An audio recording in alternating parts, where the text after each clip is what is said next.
Solicitor general Harish Salve ने रचाई शादी, 68 साल की उम्र में की ये तीसरी शादी। एक देश एक चुनाव को लेकर समिति ने चर्चा की शुरू। केंद्र सरकार बोली लोकसभा चुनाव समय से पहले या बाद में करवाने का इरादा नहीं। उदयनिधि सनातन धर्म खत्म करने वाले बयान पर कायम, बोले पीएम मोदी भी करते थे कांग्रेस मुक्त भारत की बात। जन आशीर्वाद यात्रा में नहीं बुलाने पर उमा भारती नाराज, बोली वो घबराते हैं। इसरो ने दोबारा कराई विक्रम लैंडर की सॉफ्ट लैंडिंग, कहा भविष्य के लिए अहम प्रयोग।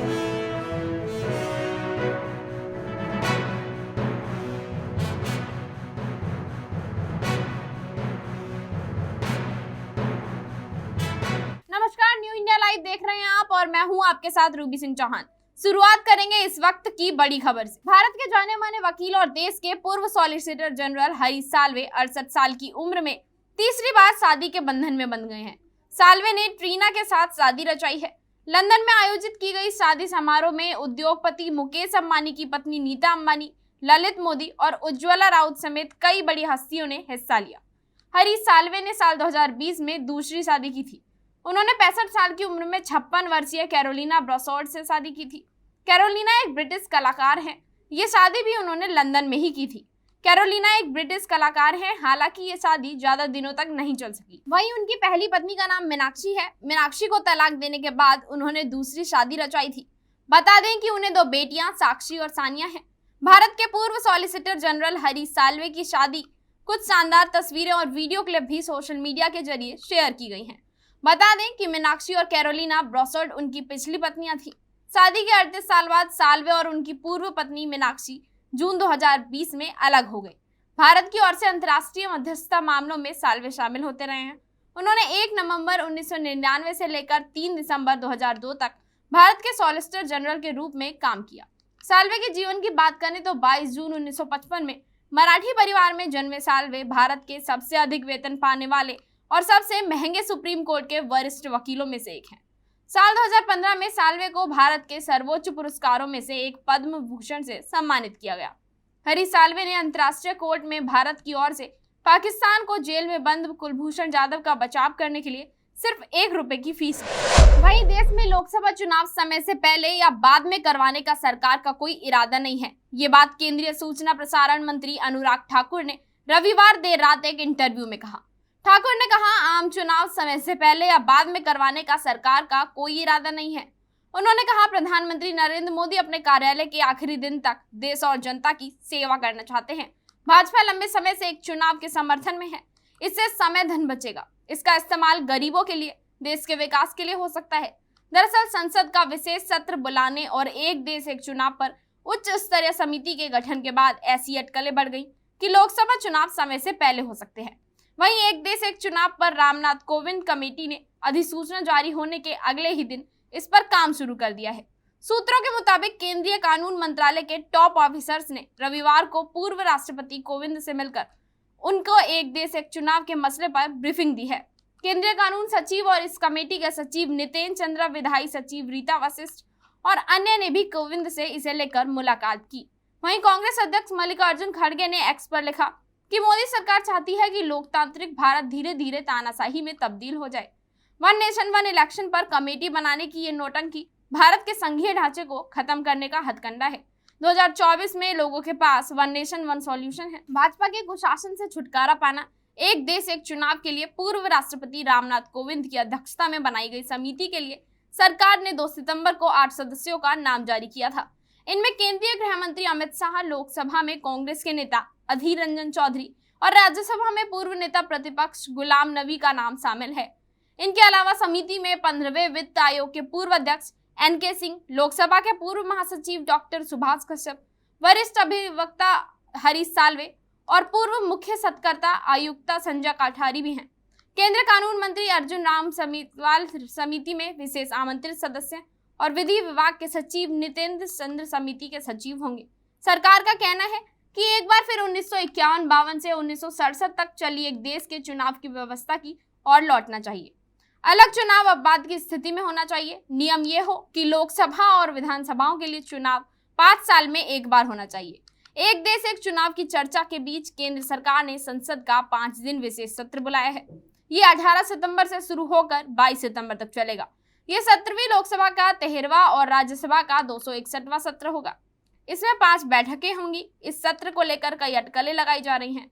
ये सत्र क्यों बुलाया गया है, इसे लेकर सरकार की तरफ से अभी कोई भी बयान नहीं आया है। वहीं तमिलनाडु सीएम एमके स्टालिन के बेटे उदयनिधि स्टालिन ने रविवार शाम को फिर से सनातन धर्म को खत्म करने की बात कही। उदयनिधि ने चेन्नई में पत्रकारों से बातचीत में कहा कि वो अपने बयान पर कायम है। लोगों ने इसे बेवजह नरसंहार से जोड़ा है।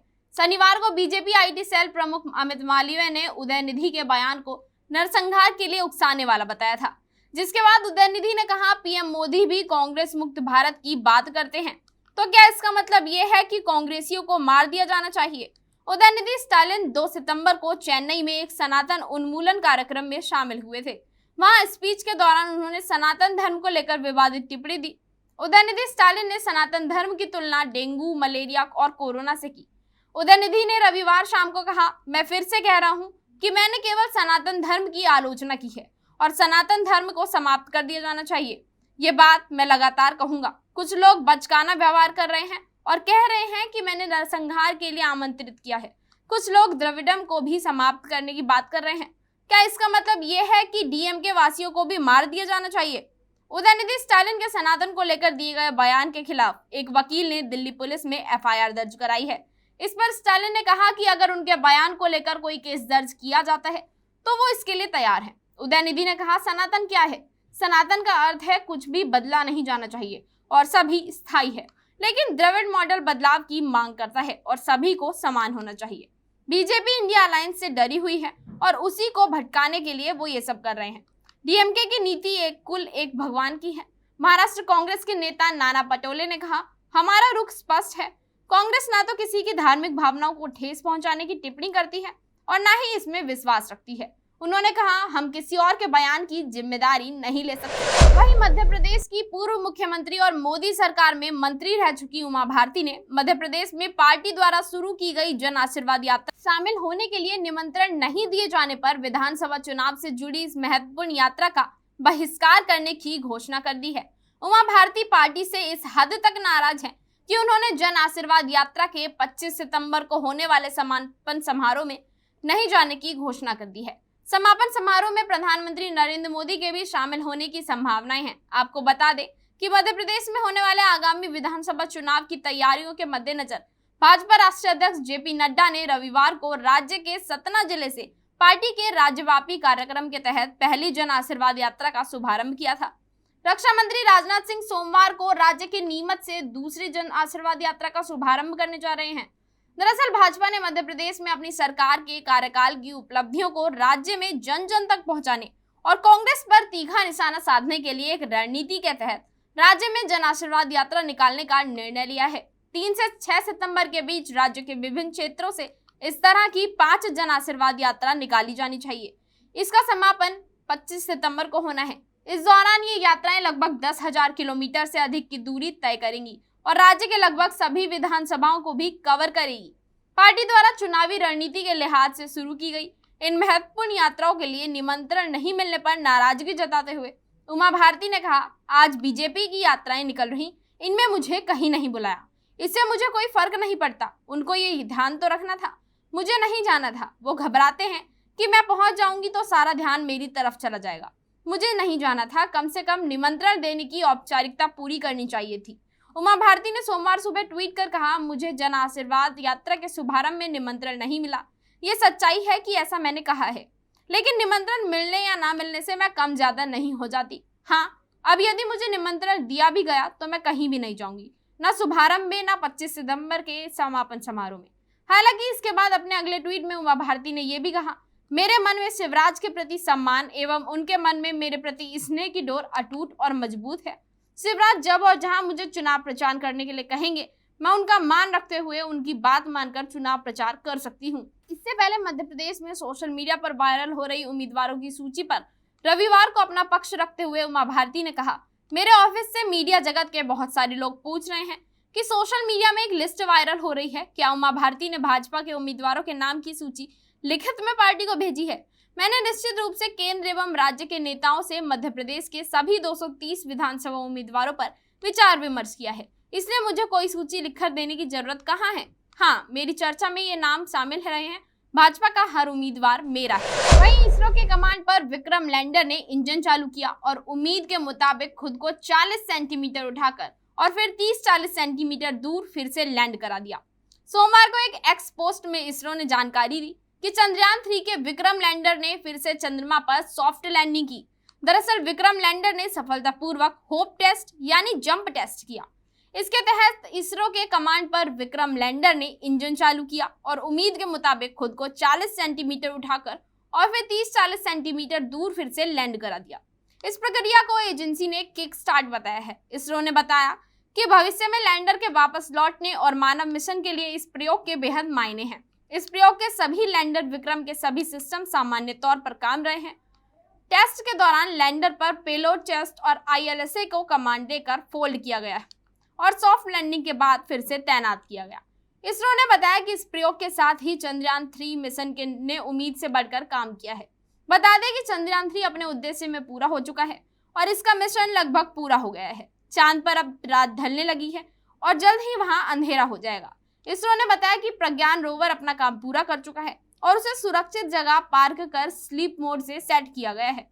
चांद पर धरती के 14 दिन के बराबर एक दिन होता है और इतनी ही बड़ी रात होती है। चांद के दक्षिणी ध्रुव पर रात के समय तापमान -238 डिग्री सेल्सियस तक गिर जाता है। ऐसे में इतने कम तापमान में रोवर और लैंडर काम नहीं कर पाएंगे। जब चांद पर रात बीत जाएगी तो लैंडर और रोवर को फिर से सक्रिय करने की कोशिश की जाएगी, लेकिन इसकी उम्मीदें कम हैं। वहीं भारतीय टीम के तेज गेंदबाज जसप्रीत बुमराह पिता बन गए हैं। रविवार को एशिया कप 2023 से ब्रेक लेकर बुमराह मुंबई आ गए थे। तब रिपोर्ट में कहा गया था कि वो पिता बनने वाले हैं। अब उन्होंने खुद ही फैंस को खुशखबरी दी है। उन्होंने बताया कि आज सुबह उनकी पत्नी ने बेटे को जन्म दिया है। बुमराह ने अपनी पत्नी संजना गणेशन को बेटे के हाथ की फोटो शेयर की। जसप्रीत बुमराह ने सोशल मीडिया प्लेटफॉर्म एक्स पर लिखा, हमारा छोटा परिवार बड़ा हो गया है और हमारा दिल जितना हमने कभी सोचा था उससे कहीं अधिक भरा हुआ है। आज सुबह हमने अपने बेटे को अंगद जसप्रीत बुमराह का दुनिया में स्वागत किया। हम बहुत खुश हैं और हमारे जीवन का इस नया अध्याय का इंतजार नहीं कर पा रहा है। दुनिया के सबसे बेहतरीन तेज गेंदबाजों में शामिल जसप्रीत बुमराह की शादी 2021 में संजना गणेशन से हुई थी। संजना स्पोर्ट्स एंकर हैं। वो भारत के मुकाबलों के साथ ही IPL में एंकरिंग करती नजर आती हैं। संजना ICC की डिजिटल इनसाइडर के रूप में भी काम करती हैं। उनका करियर लाइमलाइट से दूर शुरू हुआ। शुरुआत में ग्रेजुएशन पढ़ाई के बाद सॉफ्टवेयर इंजीनियर के रूप में एक IT कंपनी में काम करती थी। 2012 में उन्होंने फेमिना स्टाइल डिवा प्रतियोगिता में भाग लिया, जहां उन्होंने फाइनल में जगह बनाई। एक साल बाद वे फेमिना मिस इंडिया प्रतियोगिता में फाइनलिस्ट हुई। वहीं हिमाचल से पहाड़ों पर मानसून की रफ्तार धीमी पड़ गई है। पिछले 7 दिनों के दौरान नॉर्मल से 83% कम बारिश हुई है। अमूमन 28 अगस्त से 3 सितंबर के बीच 38.4 मिलीमीटर नॉर्मल बारिश होती है, लेकिन इस बार मात्र 6.7 मिलीमीटर मेघ बरसे हैं। प्रदेशवासियों ने इससे राहत की सांस ली है। बारिश न होने से पहाड़ों पर जनजीवन धीरे धीरे पटरी पर लौटने लगे हैं। सिरमौर और लाहौल स्पीति जिले में 7 दिनों के दौरान पानी की बूंद तक नहीं गिरी। शिमला में भी मात्र 1.1 मिलीमीटर है। चंबा में 2.5 मिलीमीटर, किन्नौर में 0.2 मिलीमीटर, ऊना में 3.1 मिलीमीटर, हमीरपुर में 7.1 मिलीमीटर और मंडी में 9.2 मिलीमीटर बरसात हुई है। इस दौरान कांगड़ा में सर्वाधिक 42.9 मिलीमीटर बारिश जरूर हुई है, मगर ये भी नॉर्मल से 46% कम है। मौसम विज्ञान केंद्र शिमला की माने तो अगले 7 दिन तक भी कम बारिश के आसार हैं। इस दौरान कुछ एक क्षेत्रों में हल्की बारिश होने का पूर्वानुमान है। ज्यादातर क्षेत्रों में मौसम साफ या आसमान बादल छाए रहेंगे। बेशक पिछले सप्ताह मानसून धीमा रहा है, मगर राज्य में इस बार हेवी रेनफॉल हुआ है। 1 जून से 3 सितंबर के बीच नॉर्मल से 30% ज्यादा बरसात हुई है। सोलन जिले में नॉर्मल से 94% ज्यादा बारिश हुई है। अमूमन इस अवधि में जिले से 746.8 मिलीमीटर बारिश होती है, लेकिन इस बार 1450.7 मिलीमीटर मेघ बरसे है। प्रदेश में अब तक की बारिश ने खूब कहर बरपाया है। सरकारी आंकड़ों के हिसाब से प्रदेश में अभी भी 159 सड़कें बंद पड़ी हैं। असल में इनकी संख्या कहीं ज्यादा हो सकती है। प्रदेश में मानसून सीजन के दौरान 398 लोगों की मौत और 39 लोग लापता हैं। भारी बारिश, फ्लड और लैंडस्लाइड से 8,666 करोड़ रुपए की सरकारी व निजी संपत्ति तबाह हो चुकी। साल 1901 के बाद बीते अगस्त महीने में सबसे गर्म और शुष्क तापमान दर्ज किया गया। और अब देश के कई हिस्सों में सितंबर महीने में भी सामान्य से ऊपर तापमान दर्ज किया जा रहा है। अगस्त महीने में देश के कई हिस्सों में तापमान 40 डिग्री सेल्सियस के पार चला गया था। मौसम वैज्ञानिकों ने इस पर चिंता व्यक्त की थी। इसे जलवायु परिवर्तन का बढ़ता प्रकोप माना जा रहा है। सितंबर महीने में अभी तक हिमाचल प्रदेश, उत्तराखंड, उत्तर प्रदेश, हिमालय, पश्चिम बंगाल और सिक्किम के कुछ हिस्सों में तापमान सामान्य से 3.1 से 5 डिग्री सेल्सियस अधिक दर्ज किया गया है। 3 सितंबर 2023 को राजस्थान के चूरू में अधिकतम तापमान 40 डिग्री सेल्सियस, पिलानी में 39 डिग्री सेल्सियस, जबकि मध्य प्रदेश के खजुराहो में 38 डिग्री सेल्सियस दर्ज किया गया है। मौसम विभाग के मुताबिक कई राज्यों और राजस्थान के महत्वपूर्ण शहरों में तापमान सामान्य से अधिक दर्ज किया गया है। भारत मौसम विभाग के महानिदेशक मृत्युंजय महापात्र का कहना है कि अगर सितंबर में ज्यादा बारिश होती भी है तो भी जून से सितंबर के सत्र के दौरान दर्ज की गई औसत वर्षा मौसम की सामान्य वर्षा से कम रहने का अनुमान है। उन्होंने कहा कि अगस्त में वर्षा की कमी के पीछे सबसे बड़ा कारण भूमध्य रेखीय प्रशांत महासागर में अल नीनो की स्थिति का बनना है। अरब सागर और बंगाल की खाड़ी के समुद्री सतह तापमान में अंतर अब पॉजिटिव होना शुरू हो गया है, जो अल नीनो के प्रभाव को उलट सकता है। उन्होंने कहा कि पूर्व दिशा की ओर बढ़ते बादलों की गति और उष्णकटिबंधीय क्षेत्र में हो रही वर्षा मानसून के फिर से दस्तक देने में अहम भूमिका निभा सकती है। वहीं मध्य प्रदेश के छतरपुर के रहने वाले और बाबा बागेश्वर धाम के नाम से फेमस पंडित धीरेन्द्र कृष्ण शास्त्री यूं तो अपने बयानों के लिए खबरों में बने रहते हैं, लेकिन इस बार मामला कुछ अलग है। पंडित धीरेन्द्र को जान से मारने की धमकी दी गई है। ये धमकी भी उत्तर प्रदेश के बरेली से उन्हें दी गई है। सनातन धर्म के प्रचारक के तौर पर अपनी छवि बना चुके बाबा बागेश्वर को एक युवक ने इंस्टाग्राम पर लिखा है कि बाबा पर मौत मंडरा रही है। इस पूरे मामले की शिकायत पुलिस में की गई है। दरअसल ये पूरा मामला उत्तर प्रदेश के बरेली जिले के हाफिजगंज थाना क्षेत्र के रिठौरा का है। यहाँ पर रहने वाले एक मुस्लिम युवक अंसारी ने इंस्टाग्राम पर मिस्टर अनस 2332 के नाम से एक आईडी बना रखी है। इसी आईडी पर युवक ने पंडित धीरेन्द्र को लेकर भड़काऊ पोस्ट की है। इतना ही नहीं, भड़काऊ पोस्ट के साथ युवक ने पंडित धीरेन्द्र को जान से मारने की धमकी भी दी है। इस पूरे मामले के सामने आने के बाद विश्व हिंदू परिषद और हिंदू जागरण मंच ने पुलिस से शिकायत की है। दोनों हिंदू संगठनों की ओर से विवादित पोस्ट के स्क्रीनशॉट्स लेकर बरेली पुलिस, आईजी, एडीजी और डीजीपी को टैग किया गया है। हिंदू संगठनों ने इस मामले में आरोपी के खिलाफ पुलिस से सख्त कार्रवाई करने की मांग की है। वहीं इंटेलिजेंस भी मामले की छानबीन में जुट गई है। इंटेलिजेंस इस ओर ध्यान दे रही है कि कहीं इस मुस्लिम युवक अनस अंसारी के किसी आतंकी संगठन के साथ तो संबंध नहीं है। इस पूरे मामले में एसीपी देहात के राजकुमार अग्रवाल ने बताया कि एक मुस्लिम युवक अनस अंसारी ने सनातन धर्म और बाबा बागेश्वर के खिलाफ आपत्तिजनक पोस्ट किया है। सोशल मीडिया पोस्ट में आरोपी युवक ने बाबा बागेश्वर और सनातन पर टिप्पणी करते हुए पंडित धीरेन्द्र कृष्ण शास्त्री को जान से मारने की धमकी दी है। फिलहाल मामले में कार्रवाई करते हुए युवक को गिरफ्तार कर लिया गया। वहीं राजस्थान के आदिवासी बहुल प्रतापगढ़ जिले के पीहर में एक पति की ओर से अपनी पत्नी के कपड़े को फाड़कर उसे निर्वस्त्र कर गांव में घुमाने का मामला तूल पकड़ लिया है। शनिवार को राजस्थान के मुख्यमंत्री अशोक गहलोत प्रतापगढ़ पहुंचकर पीड़िता और उसके परिवार से मुलाकात की।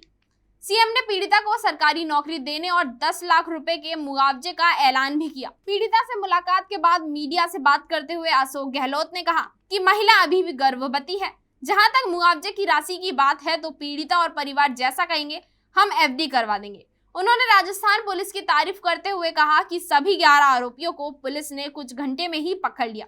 गाँव में नेटवर्क नहीं होने के बाद भी पुलिस ने अच्छा काम किया है। शुक्रवार को जब मामला सामने आया और वीडियो वायरल हुआ, उस समय भी मुख्यमंत्री ने ट्वीट कर पुलिस महानिदेशक को एडीजी क्राइम को मौके पर भेजने और इस मामले में कड़ी से कड़ी कार्रवाई के निर्देश दिए। सीएम ने कहा था कि एक सभ्य समाज में इस तरह के अपराधियों की कोई जगह नहीं है। आरोपियों को जल्द से सलाखों के पीछे डालकर फास्ट ट्रैक कोर्ट में मुकदमा चलाकर सजा दिलवाई जाएगी। दरअसल घटना के बारे में पुलिस को जब पता चला, महिला को निर्वस्त्र कर गाँव में घुमाने का वीडियो वायरल हुआ। वीडियो देखते ही पुलिस के कान खड़े हो गए।